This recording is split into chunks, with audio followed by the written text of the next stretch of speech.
video back in the archives.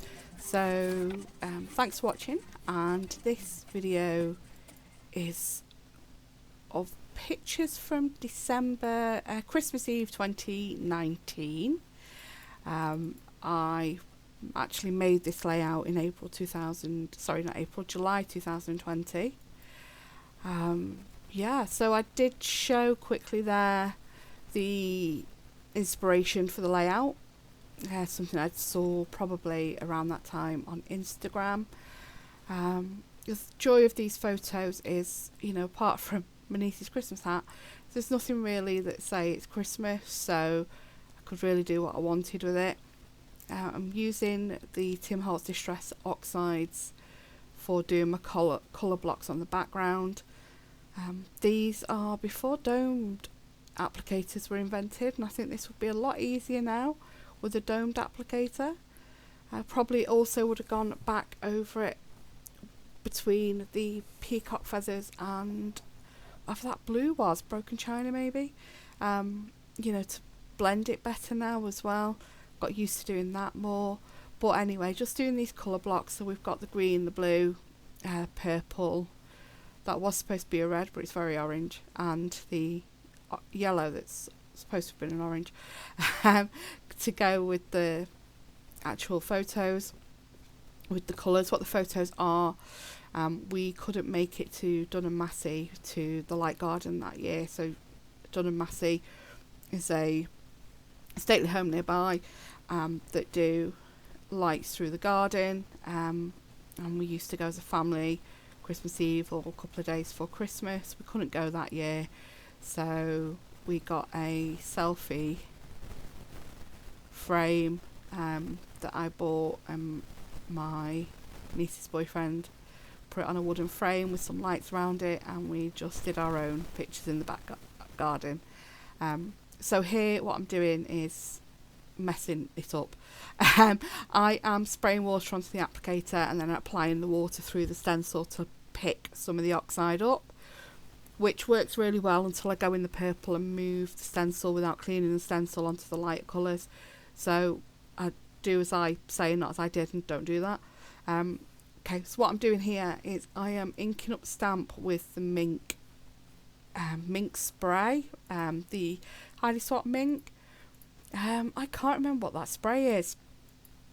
Is it like a transition spray or something like that? It is, where it would react with the foil. So it's a mink foil applicator from Heidi Swap, and she did a spray, and I'm applying it to a blank little ink pad that I've got, and then spraying it with that.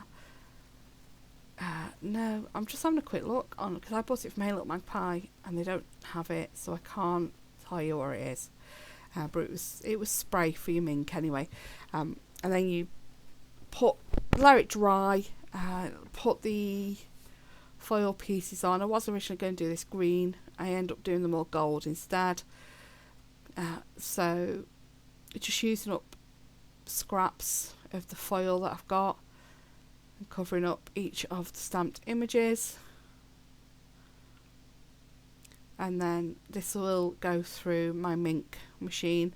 That acetate folder it's in, that's the folder for the mink.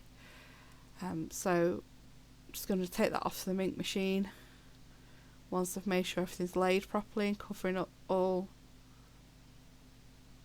the what I've stamped. Would say is, if you're not 100% sure it's covered it, then put a piece of copier paper, printer paper over to make sure you don't end up sticking to your folder. So just showing you there the shine on the foil, and then putting the photos back in. This is a layout where I just went mad with all my different embellishments from different collections that I've stored all together, just thrown them all together when I finish messing with the collection as a whole. So just gonna stick the photos down, and then I'll go get the collection box of the collection. So as I said, this was a selfie frame that my niece's boyfriend put onto a wood frame for us, put some lights around it that change colour. We also had some selfie props, so we just had a lot of fun just taking daft photos on Christmas Eve before burning marshmallows on the chimney. I actually set light to my marshmallow. That's a whole different layout.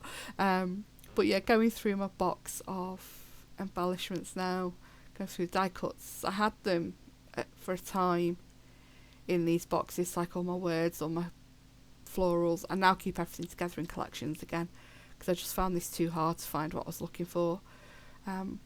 Doing it like this is really good for making sure you mix your embellishments and mix your collections, so you're not just using everything the same all the time. I just got to a point where I got fed up of sorting through stuff and not being able to find exactly what I needed. So I don't store them like this anymore since I had my big purge last year and I got rid of everything that was older than 2020. So what I am doing is having a look for anything that matches or coordinates with the particular colour blocks. I do see I use some black and white things just because the words fit with our crazy family, but on the whole I am using things that are the matching colour for that block. So yeah, going back to the background with the oxides, so instead I sprayed water onto the foam applicator and then applied the water through the stencil to lift the ink, and then dabbed it with a piece of paper towel just to lift the ink, so you then got that faux bleach effect. As I said, using it in the purple and then not cleaning it and going straight into the orange wasn't a good idea, which is why I've got that big hello there speech bubble over that bit that I messed up. So yeah, I think that's it for the words. Move on to the frames, where I really like that, but I end up not using it. I don't think I use any frames on this.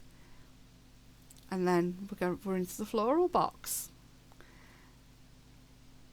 So yeah, I got this idea because when we go round the garden at Dun & Massey, at the very end they have big frames that you can stand behind and have your photos taken.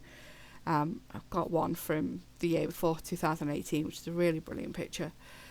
So because we weren't going, we thought we'd do this in the garden. If we did this again, I think we'd make sure we did it where it's the other way around, and the people having the photo takens on the mud on the garden, and I'm on the patio in front of the dining room window. So yeah, it was a learning curve, but we had a lot of fun. Lots of daft pictures of us. So yeah, just going through the embellishment still to find things that will tone in with the colours, will coordinate. That ends up quite a big cluster on that side there now, where I am on the orange/red bit. Definitely looked redder the more red I put with it. Okay, I've skipped there because I just started sticking stuff down. I thought, well, you've seen me placing it, you don't need to see me go back through and stick it all. So I cut that bit out. Just writing the bits on the tabs of when it was. I now go through my enamel dots, the amount of times these change. Do go and grab my big tray of enamel dots in a minute. I don't have this big tray anymore either. Oh, they're in a different box now. I do still have them all. So I've got my little buttons there. I love these buttons. Who still has loads of these buttons with the epoxy fillings in them? It's like the precursor to flare. I love these. I've still got loads of them. I really need to get that tub out and get some more used. So I started putting the heart epoxy shapes down and then realised I don't have enough in the other colours.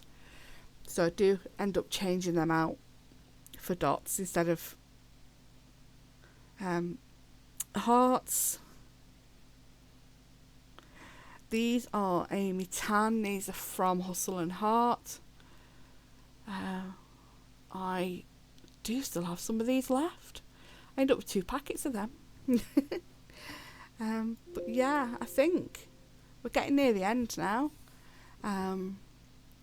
Just finishing it off with the epoxy, having a look through, just making sure. I do think it's a bit, I'm still looking at it now, think it's a bit blank on that orangey yellow corner at the top. So I'm glad I did go in with more epoxy. And I think we're nearly there. Thanks for watching.